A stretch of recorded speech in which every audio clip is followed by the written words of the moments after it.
நான் நட்ட பனை மரங்கள் செடியாக மாறிடுச்சு. எத்தனை பனை மரம் நட்டிருக்கேன்னு இப்போ பார்க்கலாம், ஒவ்வொன்றா பார்க்கலாம்.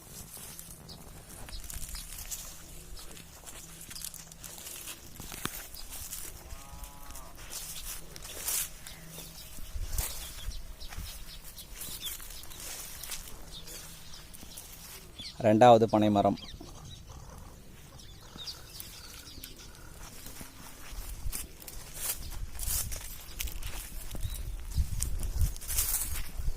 மூணாவது பனை மரம். கிட்டத்தட்ட நட்டு ஒரு 2-3 வருஷம் ஆயிட்டிருக்கும்னு நினைக்கிறேன்.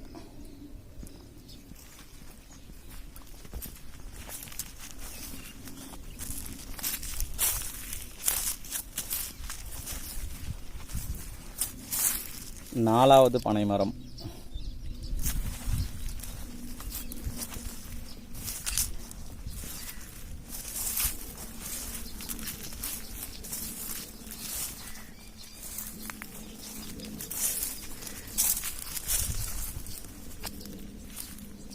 அஞ்சாவது பனை மரம்,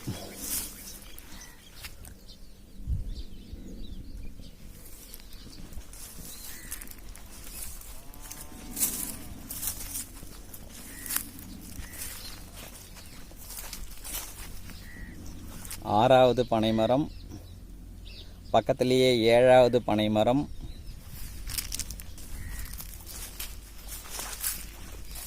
பக்கத்திலேயே 8வது பனை மரம், 9வது பனை மரம் ரொம்ப நல்லா வேகமாக வளர்ந்துட்டுருக்கு.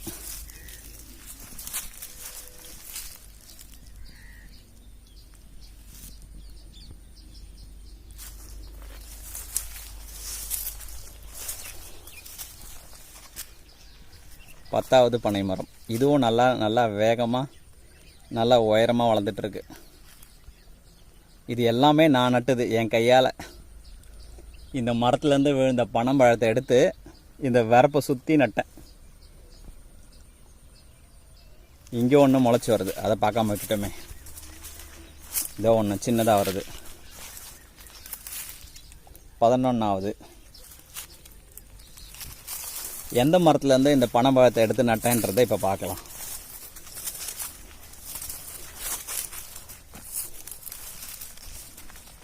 பன்னெண்டாவது பனை மரம், இதுவும் நான் நட்டது தான், எல்லாமே என் கையாலே நட்டது. 13வது பனை மரம், அதுவும் பக்கத்துலேயே இருக்கு.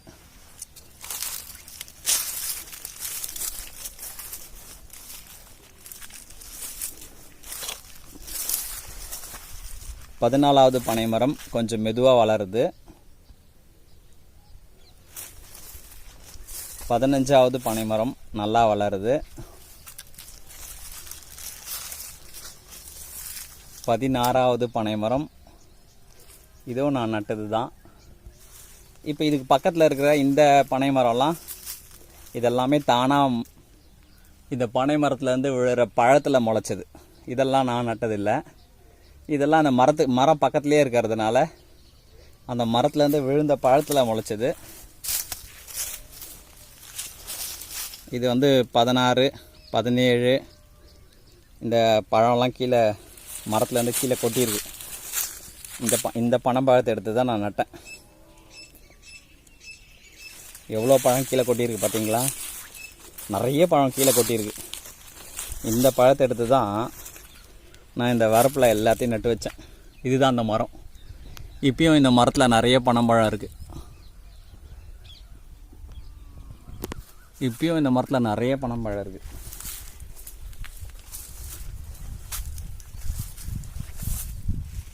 யாரும் இதுலேருந்து நுங்கு எடுக்கிறதே இல்லை போல இருக்குது. அப்படியே பழுத்து அப்படியே பழம் கீழே கொட்டிகிட்டே இருக்கும் போல இருக்குது. இந்த மரத்துலேருந்து தான் நான் எடுத்து எல்லாத்தையும் நட்டேன். பனை மரம் வளர்க்கணுன்றது என்னோட ரொம்ப நாள் ஆசை. ஏன்னா பனை மரம் நிலத்தில் இருக்கிற நீரை சேமித்து வைக்கமா. ஸோ இந்த பகுதியை வறண்டு போகாமல் நிலத்தடி நீர் மட்டம் உயர்ந்து இந்த நிலம் செழிப்பாக இருக்கும். இப்போ எல்லோரும் பனை மரத்தை வெட்டிடுறாங்க. அப்புறம் கிணத்துலலாம் பார்த்தா தண்ணியே இல்லை அப்படின்றாங்க. இந்த மாதிரி நிறைய பனை மரம் வளர்த்தோம் அப்படின்னா பனை மரத்தோட வேர்கள் வந்து மழை பெய்யும் போது மழை நீரை பூமிக்குள்ளே கொண்டு போய் சேர்த்து அது வந்து வேறு எங்கேயும் போகாமல் நிலத்துக்குள்ளவே பிடிச்சி வச்சுக்குமா.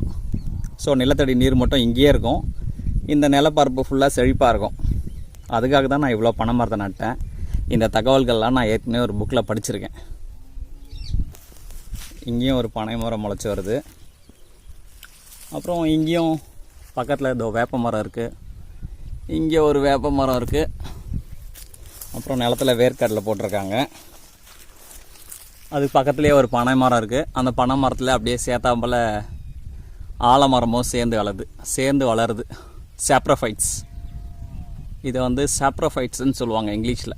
சாப்ரோஃபைட்ஸ்னால் தனியாக பூமியிலேருந்து வளராமல் இன்னொரு செடியை சார்ந்து வளர்கிற செடிக்கு பேர் சாப்ரோஃபைட்ஸ் அப்படின்னு சொல்லுவாங்கன்னு நினைக்கிறேன்.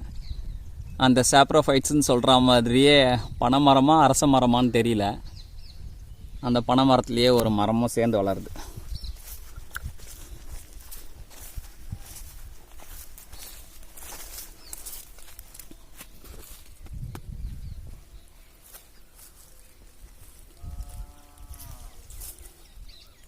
பார்த்தீங்களா, ஆலமரம் தான் இது. வந்து ஆண் பனை மரம்.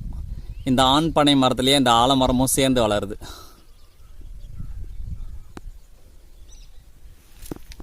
இது பக்கத்துலேயே 2 வேப்ப மரம் இருக்குது.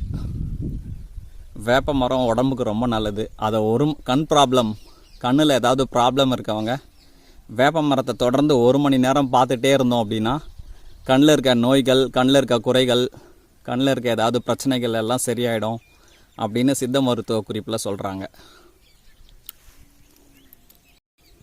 எல்லாம் நிலத்தில் வேர்க்கடலை போட்டிருக்காங்க.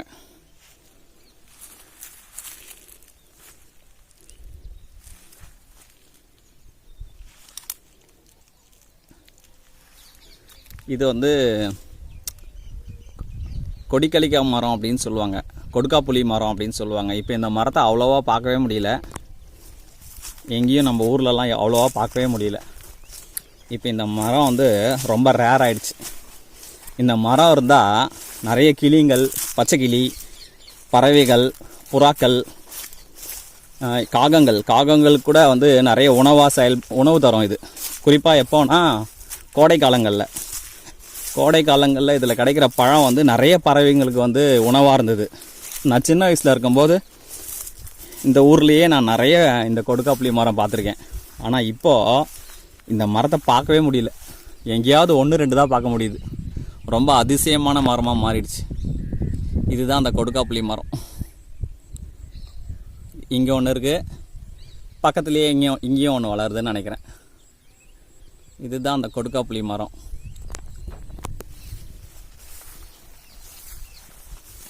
இன்னும் கொஞ்சம் கிட்ட போய் பார்க்கலாம்.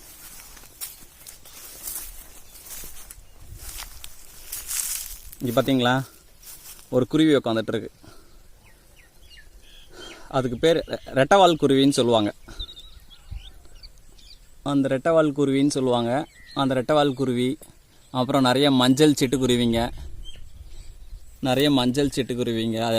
அது எல்லாமே வந்து இந்த கொடுக்காப்புளி மரத்தில் வந்து உட்காந்துட்ருக்குங்க. இன்னும் கொஞ்சம் கிட்ட போய் பார்க்கலாம்.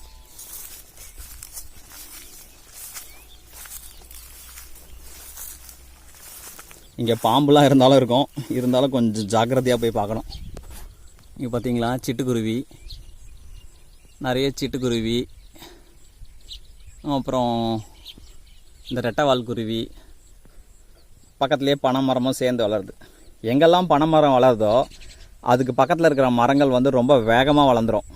இப்போ அங்கே கூட பார்த்தோம் இல்லையா, பனை மரத்துக்கு பக்கத்தில் வேப்ப மரம்லாம் இருக்குது. அந்த வேப்ப மரம்லாம் பார்த்தோன்னா ரொம்ப உயரமாக இருக்கும். அதுக்கு காரணம் என்ன அப்படின்னு பார்த்தோம்னா, பனை மரத்தோட வேர்கள் வந்து நம்ம இளநீ குடிக்கும்போது ஸ்ட்ரா போட்டு குடிக்கிறோம்ல, அந்த ஸ்ட்ராவில் எப்படி தண்ணியை உறிஞ்சிருமோ அதே மாதிரி பனை மரத்தோட வேர்கள் வந்து ஸ்ட்ராவில் இருக்கிற அந்த தண்ணி மாதிரி தண்ணியை சேமித்து வச்சுக்குவோம். கோடை காலங்களில் என்ன பண்ணுமா, அதோட வேர்களில் இருக்கிற தண்ணியை பக்கத்தில் இருக்கிற மரங்களுக்கு ஷேர் பண்ணுமா. நம்ம பக்கத்து வீட்டில் ஏதாவது இல்லைன்னு கேட்டால் கொடுக்குறோம்ல, அந்த மாதிரி பனை மரத்தோட வேர்களில் எப்பயுமே தண்ணி வந்து சேமித்து வச்சுருக்கோம். அந்த தண்ணியை பக்கத்தில் இருக்கிற மரங்களோட வேர்களுக்கு கொடுத்துருமா. அதனால் பக்கத்தில் இருக்கிற மரங்கள்லாம் ரொம்ப வேகமாக வளர ஆரம்பிச்சிடும். யாராவது மரம் வளர்க்கணும் அப்படின்னு நினைக்கிறவங்க இல்லை காடு வளர்க்கணும் அப்படின்னு நினைக்கிறவங்க நிறைய பனை மரத்தை சுற்றி நடுவில் பனை மரத்தையும் இந்த மாதிரி காடு வளர்க்கும் போது தோப்பு வளர்க்கும் போதெல்லாம் ஃபார் எக்ஸாம்பிள் இது வளர்ப்பாங்க, தேக்கு மரம் தோப்பு, அப்புறம் தைல மரம் தோப்பு, அதெல்லாம் வளர்ப்பாங்க. நடுவில் இந்த மாதிரி பனை மரத்தெல்லாம் நட்டோம் அப்படின்னா பனை மரத்தோட வேர்கள் வந்து பக்கத்தில் இருக்கிற மரங்களுக்கு தண்ணியை கொடுக்கும். அதனால் பக்கத்தில் இருக்கிற மரங்களும் ரொம்ப வேகமாக வளர ஆரம்பிச்சிடும். இங்கே பாருங்கள், பனை மரம் வளருதா, உடனே இந்த கொடுக்காப்புளி மரம் ரொம்ப வேகமாக வளர ஆரம்பிச்சிடும். இது ஒரு கொடுக்காப்புளி மரம், இந்த பாருங்கள், இது ஒரு குட்டி கொடுக்காப்புளி மரம்னு நினைக்கிறேன். ரொம்ப சின்னது இது. இன்னும் கிட்ட போய் பார்ப்போம். இதோட இலைகள் எப்படி இருக்கு பாருங்கள். இதுதான் அந்த கொடுக்காப்புளி மரம்னு நினைக்கிறேன். முள்ளாக இருக்கும். இதுதான் அந்த கொடுக்காப்புளி மரம். இது அப்படியே ஒரு காடு மாதிரி ஆயிடுச்சு இந்த இடம். இங்கே ஒரு பனை மரத்தோட வேரை வந்து எடுத்து போட்டு வச்சுருந்தாங்க. அவங்க வந்து அதை எடுக்காமல் விட்டுட்டாங்க. அதனால் இது அப்படியே பார்க்குறதுக்கு காடு மாதிரி ஆயிடுச்சு. இப்போ நம்ம திருப்பியும் அந்த பனை மரத்துக்கிட்டவே போய் பனை மரத்துக்கு பக்கத்தில் இருக்கிற அந்த வேப்ப மரம்லாம் எவ்வளோ உயரமாக இருக்குதுன்னு பார்ப்போம். இப்போ நான் சொன்ன காரணம் அதுலேருந்து பார்க்கும்போதே புரியும்.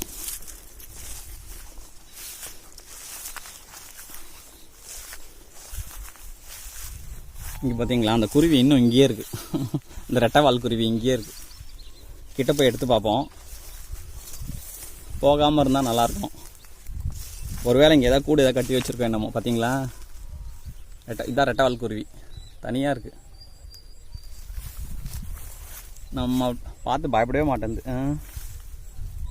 போயிடுச்சு. சரி, ஓகே.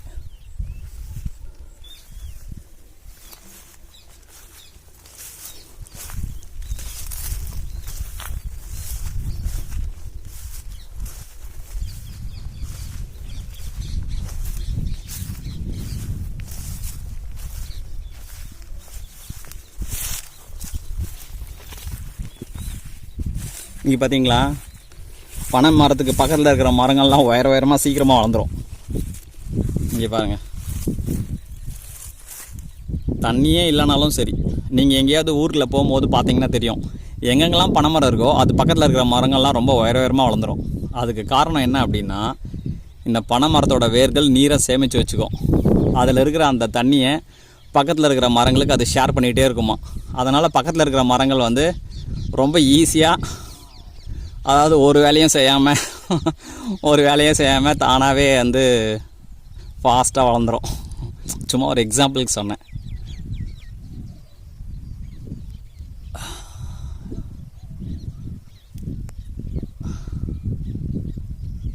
ஓகே, இந்த மரத்துலேருந்து இந்த பனைப்பழம் கீழே நிறைய இருக்குது. இந்த மரம் ஃபுல்லாகவும் பனைப்பழமாக இருக்குது. மரத்தில் குருவிலாம் கூடு கட்டியிருக்கு. இந்த மரத்துக்கு கீழே பார்த்தோம்னா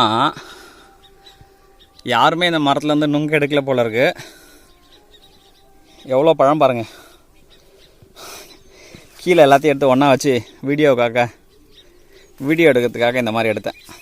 எவ்வளோ பழம் பாருங்கள்.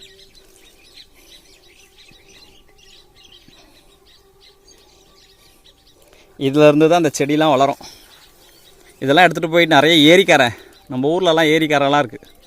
ஏரிக்கரைலாம் நட்டோன்னா ஏரிக்கரை ஸ்ட்ராங்காக இருக்கும், நீர் வளம் பெருகும், இந்த இடமும் செழிப்பாக இருக்கும். இப்போ கிராமத்தில் இருக்கவங்களுக்கே இதிலலாம் அக்கறை இல்லை. இதெல்லாம் யாரும் செய்ய மாட்டுறாங்க. யாரும் மரம் நடணும், இந்த மாதிரி பூமியில் இருக்கிற நிலத்தடி நீரை பாதுகாக்கணும் அப்படின்னு யாரும் நினைக்கிறதில்ல இப்போல்லாம். குருவிக்கூடு, தூக்கணாங்குருவி கூடுகள். இந்த குருவிக்கூடு எந்த திசையில் கட்டுதோ அதை வச்சு அந்த வருஷத்தில் எவ்வளோ மழை பெய்யும் அப்படின்றத நம்ம முன்னோர்கள் கணிச்சிருக்காங்க. இப்போ பார்த்தோன்னா கிழக்கு திசையில் கட்டியிருக்கு, அப்புறம் வடக்கு திசையை பார்த்தா மாதிரி வாசல் வச்சு கட்டியிருக்கு. அதே மாதிரி கிழக்கு திசையை பார்த்தா மாதிரியும் வாசல் வச்சு கட்டியிருக்கு. ஆனால் மேற்கு திசையை பார்த்தா மாதிரி கூடு கட்டலை. அதே மாதிரி தெற்கு திசையை பார்த்தா மாதிரியும் கூடு கட்டலை.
இந்த பனை மரத்தில் குருவிகள் எதுவும் கூடு கட்டலை.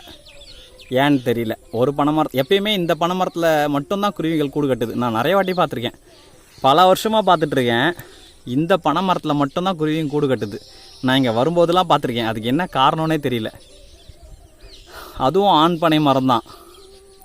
இது பக்கத்துலேயே ஒரு ஆண் பனை மரம் இருக்குது. இந்த பனை மரத்தில் கூடு கட்ட மாட்டேங்குது. இதுக்கு பின்னாடி ஏதாவது அறிவியல் இல்லை ஏதாவது ஒரு காரணம் இருக்குமா என்னன்னு எனக்கு புரியல.